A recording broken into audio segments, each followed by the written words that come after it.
What would you do if you could predict the future and find out which industry is going to have the next biggest disruption? And what if I told you there is a way to do that?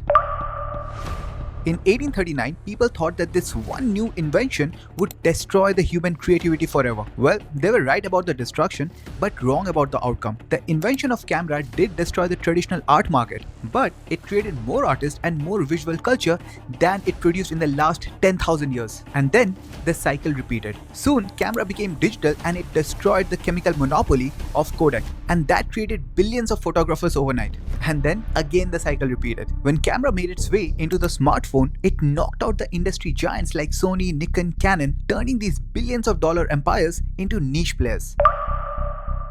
Guys, these are not random events. It's the same economic engine evolving through the exact cycle since the last 200 years. And in every generation, the gatekeeper or the monopolies made the exact same mistake. They were all just trapped in a loop. On a closer look, there are 4 pillars that emerge every time before an industry collapses. And if you're able to decode that, you will be able to predict which next trillion-dollar market is about to collapse. Now, to understand this, let's look into the era of the 1800s.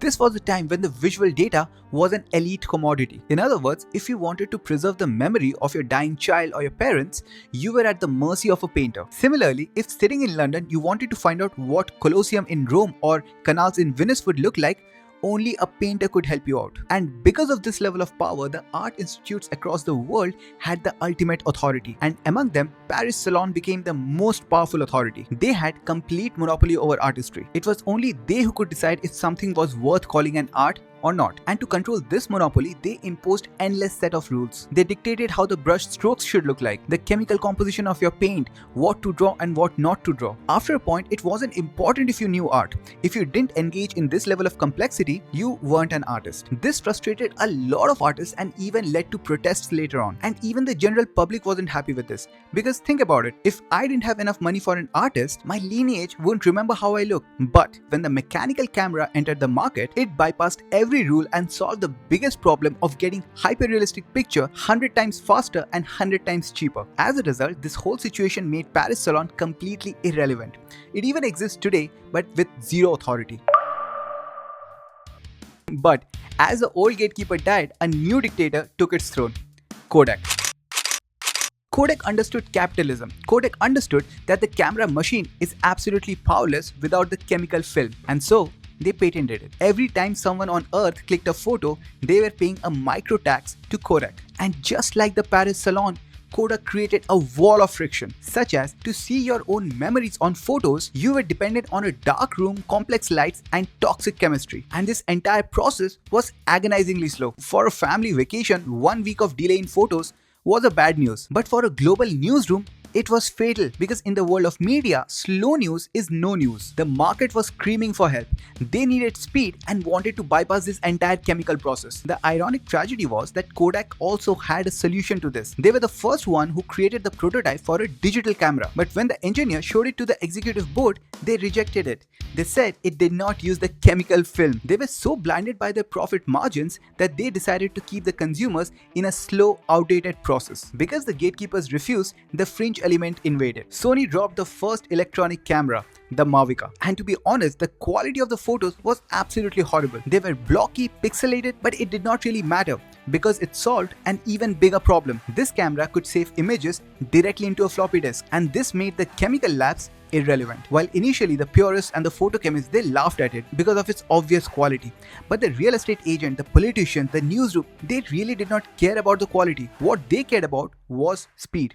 And guess what? With the PC revolution, when every home had a desktop, the society no longer wanted the physical prints. But by the time Kodak woke up from this corporate coma, their industry was in ashes. Now, with Kodak gone, the throne was again reclaimed by 3 new kings: Nikon, Canon, and Sony.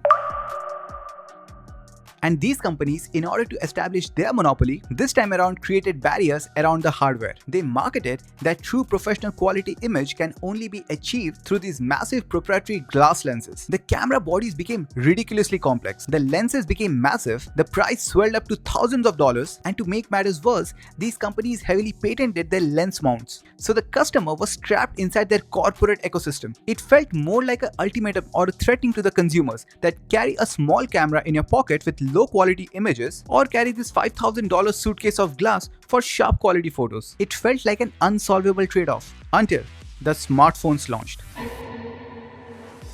When the smartphones first launched with cameras, their picture quality was laughable compared to a DSLR camera, but they had a hidden weapon: connectivity. They had Wi-Fi, Bluetooth, cellular data, messaging apps, and immediate access to the global network. While a professional photographer was still unplugging the SD card, finding a laptop, loading the heavy RAW files, and editing, a teenager had already shot, polished, and broadcasted a photo to 10,000 people simultaneously. The moment the mobile microchips evolved and smartphones achieved a good enough quality of pictures, Nikon, Canon, and Sony were completely evicted from the public ecosystem. They were forced to retreat into a niche specialized for B2B, Hollywood, or professional photographers.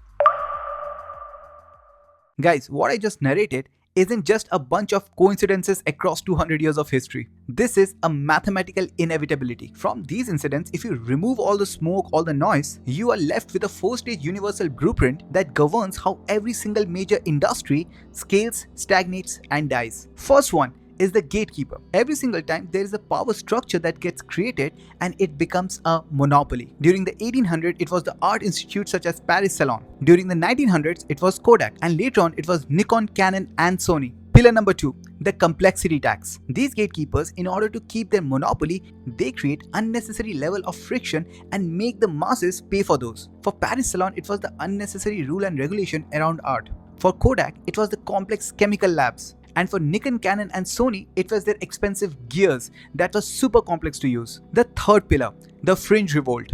A common situation across is a group of people who demand something faster, something better, but were completely ignored by the elites. Such as the Impressionist artists were ignored by the Paris Salon. The demand from the media and the real estate agents were ignored by Kodak, and the helpless, unsatisfied mass market that was ignored by Nikon, Canon, and Sony. And the fourth and the most important pillar is the evolution of purpose. The fundamental reason why a society needs a particular product keeps evolving every generation. Such as during the 1800s, photo was a necessity to know how things looked like. But in the 1900s, with so many events happening, it was more important to capture the moments. And to do that, you had to be fast. And by the 2000s, it wasn't just enough to capture the moments. It was important to be able to share those moments. Hence, connectivity was really important. Now guys, once you see this blueprint, history stops looking like a chaos and the future becomes absolutely predictable. Let's test this model.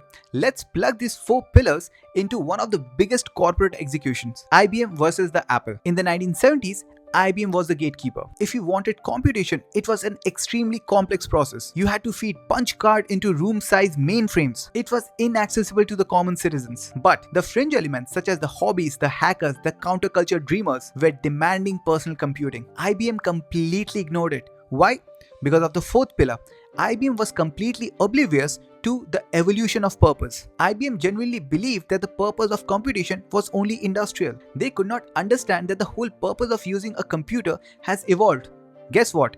Apple noticed it. They dissolved the complexity tax and democratized the machine. If Apple hadn't done it, somebody else would have, because that's what the system needed. So the question is, in today's world, where is the next big change happening? Look no further than the multi-trillion-dollar education industry. Right now, the traditional universities, schools, and colleges, they act as gatekeepers. They hold the total monopoly of the societal validation. Doesn't matter if you are smart or not. If they say that you are smart, you are. If they say that you are not, then you are not. And to protect this fortress of monopoly, they charge a huge complexity tax. You are forced to spend critical hours of your youth and hundreds and thousands of dollars learning and memorizing complex systems and structures with absolutely no purpose. And because of this, the fringe element are already in revolt. Across the globe, students are realizing that this math doesn't add up anymore. Tech titans and visionary startups, are completely eliminating the requirement for a degree. They have started evaluating candidates purely based on their talent and their knowledge of how to handle real-world situations. Now the question is, why is that? Because the purpose of education has changed. We are no longer in a slow, predictable economy where a single degree in a particular subject would help you cruise by for 40 years. The modern landscape demands hyperspeed, case-based skills. The legacy gatekeepers are refusing to adapt to this model, and because of which their walls are getting breached. Guys, this 4-pillar template is your cheat code to be able to predict the future. You can literally pick this up and drop it on any industry and any market. It should ideally work. If you want to bring change, find a market where these legacy gatekeepers are holding authority. Measure the artificial complexity tax that they are forcing the public to pay every day. Listen closely to what these mocked fringe elements are complaining about, and understand how the underlying purpose of a particular product has shifted over the period of time. Because you see, the executive sitting in a boardroom will always tell you that the empires are safe, secured and protected. But history tells a different story. They are not protected. They are trapped in a pattern. The rotation never stops, and if you can see the spin, you can survive the crash.